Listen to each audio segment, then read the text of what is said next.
Welcome back to Research to Reality for National Science Week 2023. My name's Akshant. I'm one of the productions directors here at UNSW Science Society, and today I'm joined by a very amazing researcher we have at UNSW, and I'm very excited to delve into their work.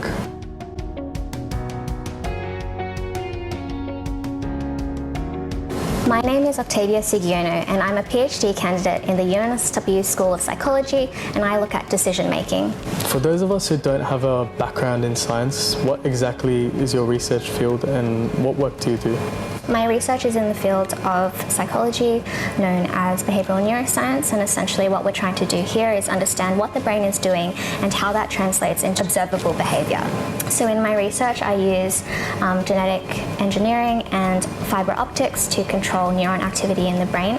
So how this works is essentially turning the neurons on and off, kind of like a light switch. So your lights are being turned on or off, and depending on whether that neuron activity is functional or functioning normally, we can see different changes in behavior. So what exactly made you go into this line of research?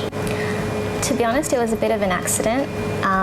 I wanted to teach, and then I got into psychology honors. I really enjoyed my work with my supervisor. I really enjoyed working in the lab, learning all the new techniques. I think the theory side of it was really awesome. So I decided to continue on for my PhD and continue on with my supervisor. And I thought that, this is really great translational or foundational research work that I could be doing to help people in the future. So what exactly does translational research mean to you?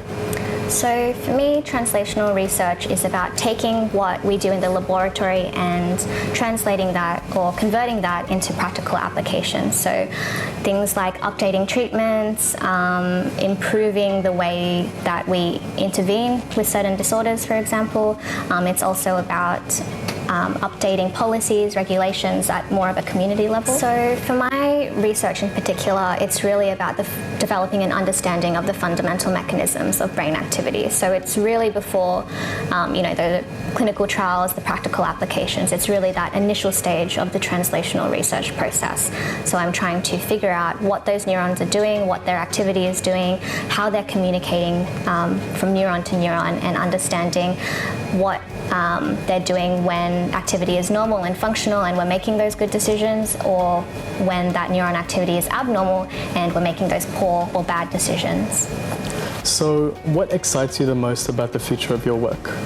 So as human beings, we always make decisions, and it's really important to understand why or how we make those decisions and what our brain is doing when we're making those decisions. Usually we make really good decisions, or at least good decisions, right? So those decisions, they're adaptive, they produce good outcomes, they typically are helpful for us in the future. However, it's quite common for us to make bad decisions occasionally, and for some people, we consistently make bad decisions. So what we want to understand is whether our brain activity or the neuron function, if that's dysfunctional or not working correctly, what does that mean for our behavior? Are we able to target treatments towards that, interventions? Are we able to fix that activity to return decision making to a good level? So why do you come into the lab every day?